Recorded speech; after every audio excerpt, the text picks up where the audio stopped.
यस्तो बुढाहरू त चम्मको हुन्छ के गरेर गाडी साडी हेर्नु छैन कुद्छ के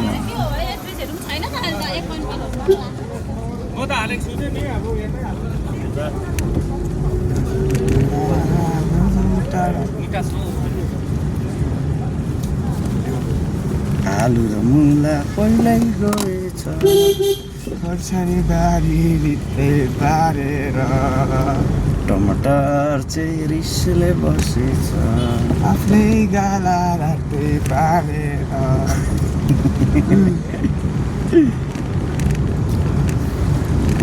माया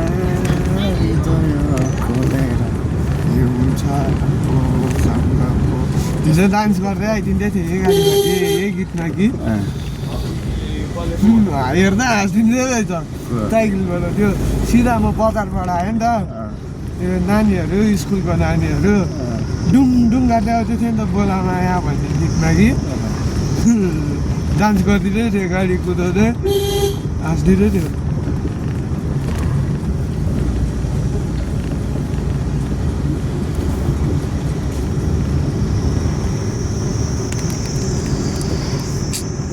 यो झरेछ नि त अलिकै यस्तो ट्याप्पै भयो भने चाहिँ खाल्टातिर पनि क्या हल्लिँदैन नि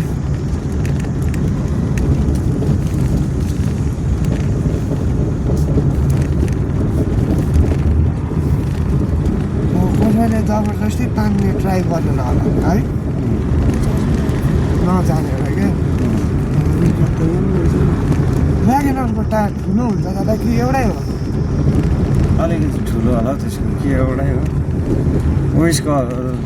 I10 को त अलिकति ठुलो छ योभन्दा भनेपछि 14 नम्बर यो 13 नम्बर होला नि त यो 14 हो 1465 हुन्छ 1475 हुन्छ त्यस्तो हुन्छ नि त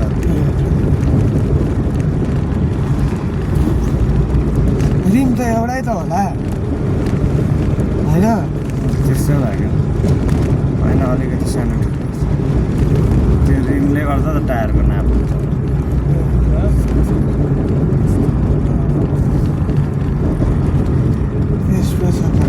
दुईवटा जस्तो निकालिराख्नु भने है किन भन्नु त एउटा स्पेसमा राखिराख्नु पर्छ नि त कोही बेला फुट्यो ओड्यो भने क्या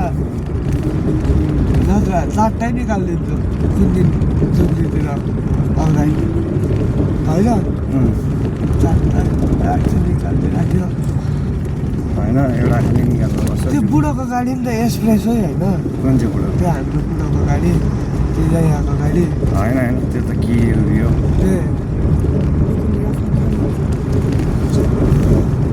कस्तो चोरिदिएको है अस्ति नै एउटा कुन चाहिँले चोरेको थियो मैले एक्सप्रेसकै निकालेर राखिदिएको आज पनि चोर्दैछ गाडीमा ढकनी थियो है हजुर के गरिस् थियो कुन चाहिँ ढकनी भने हिजोको आशिष दाको गाडीको ढकनी त्यही छ नि पछाडि छ त्यही तल सबभन्दा फेदमा हालेको छु हो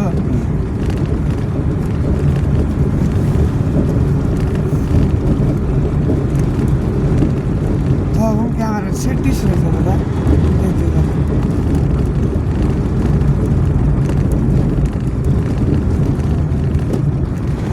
भाइरल नानाकोमा जानुपर्छ सिनेमामा भाइरल नाना मैले राखेको त नाम भाइरल नाना छ्या मैले बोल्नु नजान्ने चाहन्थे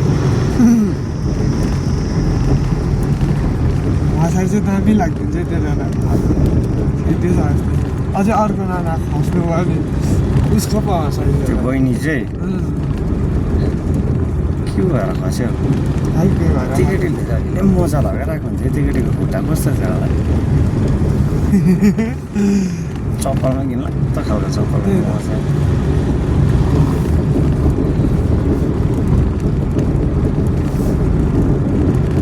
सुकेको त्यहाँ बसेको होला है सुके यो सुकेर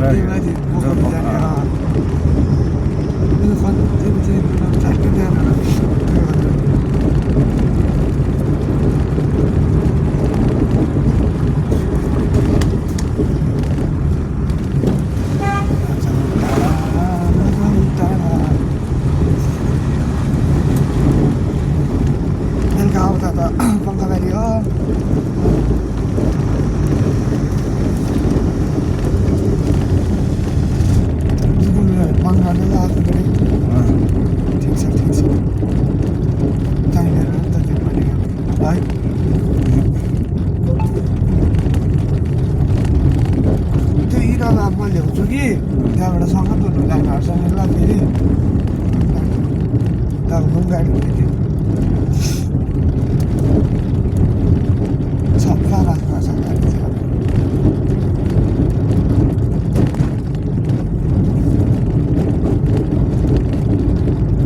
पहिला आएको जस्तो हेर्नु पर्ने चिरिक राख्ने क्या गाडी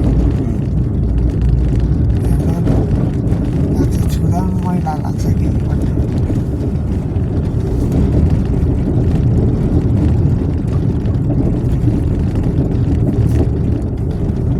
पशुपतिमा त छैन नि टायर दोकान है म्युजिकमै बनाउँ न यिनीहरू के घुम्न जान्छ हामी त्यहाँ बनाउनु पर्छ ठिक्कै हुन्छ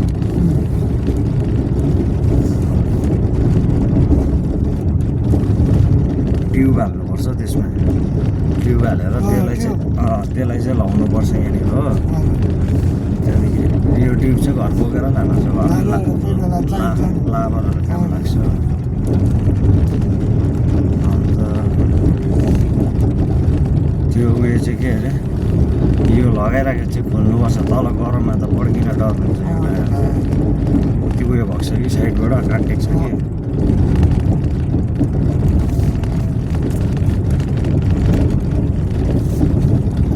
हुनु त बेलुकै पुग्छ कि छैन त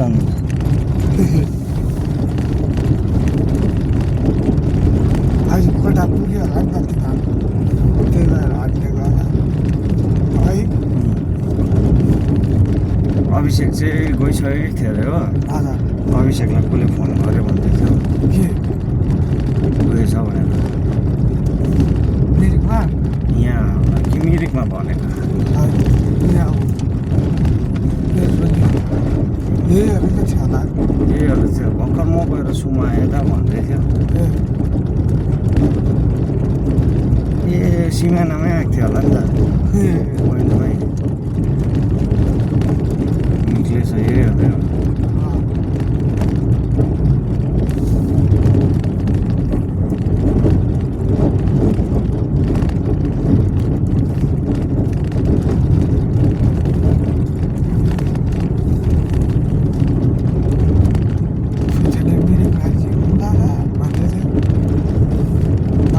मिरिकमै छ नि निकालिदिन्छ नि यहाँनिर त्यो काउन्टरकै एकजना जोजोलाई भन्यो भने उसले निकालिदिन्छ तपाईँले चिन्छु भन्यो होइन तपाईँ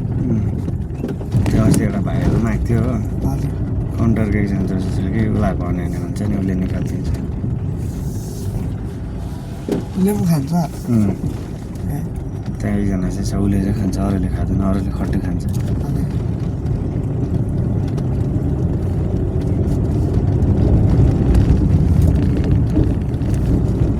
बिस्तारी गफ गर्दै गर्दै होला 10 मिनट त लाग्दो रहेछ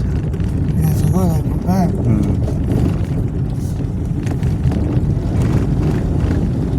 त्यो पनि अझै हामी उयसमा गढ्यो नि त सुकेमा जाम ये आ गया आपका सीमाना ये भी यहाँ पे भी आपका बॉर्डर है नेपाल का लेकिन आपको जो आप जा सकते हैं नेपाल के अंदर में वो आगे वाला है इसके बाद में आएगा वहाँ से आप आईडी दिखा के घुस सकते हैं अंदर है अच्छा अच्छा यहाँ पे ऐसा कुछ नहीं है फेंसिंग वेंसिंग कुछ नहीं है ये है ना ये पिलर हाँ ये बॉर्डर है उस साइड में ये वाला ये हाँ उधर नेपाल हो गया हाँ उधर नेपाल है अच्छा आपका फोन में देखे तो नेटवर्क नहीं होगा क्या नहीं होगा नेटवर्क टावर है हाँ आता है पकड़ता है इधर पहले नहीं आता था अभी अभी आता है तो जियो का पकड़ता है बाकी का जियो का ही होगा। जी जी बाकी का उतना नहीं पकड़ता है एयरटेल वगैरह हम लोगों का नहीं पकड़ता है एकदम तल तल एउटा स्पेस हाल्नु नि हाँ, ये मान्छे पनि ए, रहेछ कालो व्हील रहेछ। क्याप रहेछ नि त यो कालो। अल व्हील रहेछ इस साइड को दिखता है ये आ गया सीमाना व्यू पॉइंट गोलीटा गोलदार जी बोलता है